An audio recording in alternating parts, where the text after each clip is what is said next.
સંસ્કારી નગરી વડોદરામાં ફરી એકવાર અસંસ્કારી હરકત જોવા મળી રહી છે। વડોદરામાં લક્ષ્મી વિલાસ પેલેસ ગરબાનો એક વિડીયો સામે આવ્યો છે, જેમાં જાહેરમાં ન શોભે તે પ્રકારનો વિડીયો બનાવવામાં આવ્યો છે। ગઈકાલે પણ યુનાઇટેડ વેના એક ગરબામાં એક કપલે અશ્લીલ હરકત કરી હતી। તેણે માફી માંગી લીધી, જે એનઆરઆઈ કપલ હતા। બીજી એક તસવીર પણ સામે આવી। અત્યારે આપણે એના પહેલાં પણ આપણે જોયું કે જેમાં પણ જાહેરમાં ચુંબન કરવામાં આવ્યું અને એ પ્રકારની તસવીર અમારી પાસે આવી છે। બીજી પણ લક્ષ્મી વિલાસ પેલેસના જે ગરબામાં પણ આ જ પ્રકારની હરકત કરવામાં આવી છે અને જાહેરમાં ન શોભે તે પ્રકારનો વિડીયો અહીં પણ બનાવવામાં આવ્યો છે।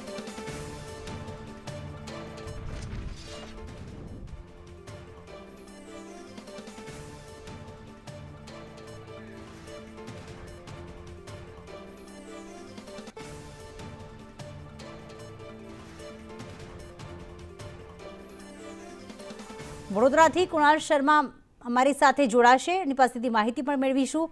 પરંતુ વારંવાર આ પ્રકારના અશ્લીલ વિડીયો અને તસવીરો સામે આવી રહી છે। નવરાત્રિ આદ્યશક્તિની આરાધનાનું પર્વ છે। લોકો જાહેરમાં આ પ્રકારની અશોભનીય ઘટના કરી રહ્યા છે। જાહેરમાં ઘણા બધા બાળકો અને વડીલો હોય છે, કારણ કે જ્યારે આ એક કાર્યક્રમ જે છે લોંગેસ્ટ ફેસ્ટિવલ છે, તે એક કાર્યક્રમ એવો છે કે જ્યાં બધા લોકો ભાગ લેતા હોય, દરેક ઉંમરના, અને એવામાં આ પ્રકારની અશ્લીલ હરકતો કરતા આ તમામ લોકો શરમાતા પણ નથી। ન શોભે એ પ્રકારનું વર્તન અને તસવીરો અને વિડીયો બનાવવામાં આવી રહ્યા છે। જાણે કોઈને કોઈની પડી જ નથી એવું જોવા મળી રહ્યું છે।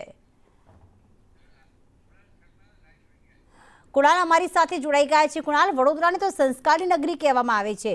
યુનાઇટેડ વેના ગરબા તો વિશ્વ પ્રસિદ્ધ છે। લક્ષ્મી વિલાસ પેલેસમાં પણ સંસ્કૃતિની જાળવણી થવી જોઈએ, પ્રાચીનતાની જાળવણી થવી જોઈએ, પણ આ પ્રકારની હરકતોથી લાગી રહ્યું છે કે કોઈને નવરાત્રિ શું, આદ્યશક્તિની આરાધના શું, ગરબા શું, કોઈને કંઈ જ પડી નથી, માત્ર તસવીરો ખેંચવી છે, આ પ્રકારની અશ્લીલ હરકતો કરવી છે।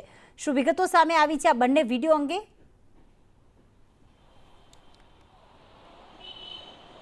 પ્રીતિ, જે રીતે આ યુનાઇટેડ વેનો એક આજે વિડીયો પણ વાયરલ થયો છે, જેમાં જે એક દુષ્કર્મનો જે આરોપી છે તે પોતાના પત્ની સાથે ગરબા રમે છે અને તેણે જે વિડીયો બનાવ્યો છે અને પોતાના જે સોશિયલ મીડિયા પર તેણે પોતે વાયરલ પણ કર્યો છે, અને તેમાં પણ સ્પષ્ટપણે જોઈ શકાય છે કે તેના પત્નીને ગાલ ઉપર કિસ કરવા જતો હોય તે મુદ્રામાં આ ફોટો છે, અને તેને લઈને પણ ક્યાંક હિન્દુ સંગઠનોમાં રોષ ફેલાયો છે। સૌથી મહત્વની વાત છે કે યુનાઇટેડ વે બાદ હવે લક્ષ્મી વિલાસ પેલેસના જે ગરબા છે કે જે રાજવી પરિવાર કરાવે છે, રાજવી પરિવારના ગરબામાં પણ સંસ્કૃતિનું અહીંયા હનન થયું છે। કારણ કે એક યુવતી ગોળ ફરીને જમીન ઉપર બેસે છે અને પહેલેથી ત્યાં બેસેલો જે યુવક છે તેનો પતિ છે તેને ગાલ ઉપર કિસ કરે છે, અને તેણે પણ પોતાના સોશિયલ મીડિયા પર આ વિડીયો વાયરલ કર્યો છે। લક્ષ્મી વિલાસ પેલેસનો પણ આ વિડીયો સામે આવ્યો છે અને તેને લઈને ફરી એકવાર સવાલ ઊભા થયા છે કે સંસ્કારી નગરીના ગરબા જે વિશ્વ વિખ્યાત છે, યુનાઇટેડ વે હોય કે પછી બાદમાં લક્ષ્મી વિલાસ પેલેસના ગરબા કે જે રાજવી પરિવાર કરાવતું હોય અને તેને પણ સંસ્કૃતિની જાળવણી કરવાની હોય, તેમ છતાં પણ અને જ્યાં કોઈ સામાન્ય માણસ જાય તો ત્યાંના બાઉન્સરો ઊભા હોય છે, સિક્યુરિટી એટલી સખત બતાવવામાં આવે છે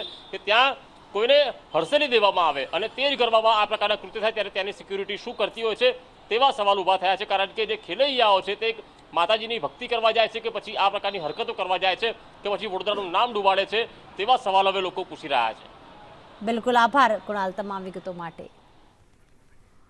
તો જે પ્રકારના બે દ્રશ્યો સામે આવી રહ્યા છે, જાહેરમાં આ પ્રકારની અશ્લીલ હરકતો કરવામાં આવી રહી છે, નવરાત્રિમાં આ પ્રકારના વિડીયો આવ્યા, ખરેખર ગુજરાત માટે, વડોદરા માટે શરમજનક બાબત કહી શકાય। કારણ કે આમ કહેવાય કે ભલે તહેવારોનો રાજા દિવાળી ગણવામાં આવે, પણ અહીંયા ગુજરાતમાં દરેકે દરેક તહેવારની ઉજવણી ખૂબ ધામધૂમથી કરવામાં આવે છે, અને એમાં પણ નવરાત્રિ જે સૌથી મોટો ફેસ્ટિવલ કહેવાય છે, જેમાં નાના બાળકોથી લઈને મોટેરાઓ સૌ કોઈ જોડાતા હોય છે, જપ તપ અને ઉપવાસ કરતા હોય છે, માતાજીની સ્તુતિ પર, માતાજીના ગરબા પર ગરબે ઘૂમતા હોય છે અને માતાજીની આરાધના કરતા હોય છે આખી રાત દરમિયાન।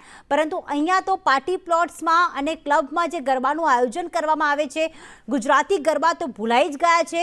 2 તાળી 3 તાળી હિંચ જે અલગ અલગ ગરબા, જે જૂના સ્ટેપ હતા, પ્રાચીન ગરબા હતા, તે તો ભૂલાઈ જ ગયા છે। ચલો, એને તો સમાજ સ્વીકારી પણ લેશે કે બોલિવૂડ અને હોલિવૂડના જે ગીતો પર ઠુમકા લગાવો અને બીજી આ જાહેરમાં આવી હરકતો કરો, આ સમાજ એને નહીં સ્વીકારે। આ તમામ લોકોને હવે કાયદાકીય પાઠ ભણાવવાની જરૂર છે, કારણ કે જાહેરમાં આ પ્રકારની હરકતો કરવી કે જ્યાં તમને એક વડીલ જોઈ રહ્યા છે, કોઈ કારણ કે આપણે જાણીએ છીએ કે દરેક પાર્ટી પ્લોટ્સ કે શેરી ગરબામાં પરિવાર સાથે લોકો ગરબે ઘૂમતા હોય છે, ને એવા સમયે આ પ્રકારની અશ્લીલ હરકતો કરવામાં આવે છે। ફોન લાઈન પર દેવનાથ બાપુ અમારી સાથે જોડાઈ ગયા છે। દેવનાથ બાપુજી, સ્વાગત છે આપનું સંદેશ ન્યૂઝમાં। જી, અવાજ આવી રહ્યો છે? નમસ્કાર। જી નમસ્કાર। દેવનાથ બાપુજી, શું કહેશું કે લોકો પોતાની સંસ્કૃતિ ભૂલી રહ્યા છે? આવા કેટલાક લોકો જે છે એ ભારતની સંસ્કૃતિ, ભારતના તહેવારો પર લાંછન લગાડી રહ્યા છે। સંસ્કૃતિ તો ચોક્કસ સંસ્કૃતિ ભૂલી નહીં રહ્યા છે, સંસ્કૃતિને બદનામ કરી રહ્યા છે। ને બદનામ કરી કોણ રહ્યા છે? જે ધંધાદારી લોકો છે, ઉપર નામ નવરાત્રીનો લગાવે છે પણ અંદર ધંધા અશ્લીલતા કરતા હોય છે। નવરાત્રીને ધર્મને નામે એ લોકો પૈસા કમાવતા હોય છે ને એ લોકો ધર્મને બદનામ કરવાનો પ્રયાસ કરે છે ને આવા લોકોને સખ્ત સજા મળવી જરૂરી છે।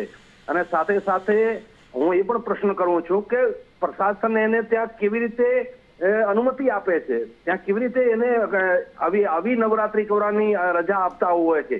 શું પ્રશાસનને ત્યાં એવી શું તકલીફ પડે છે? પ્રશાસન શાને માટે દબાયેલો છે?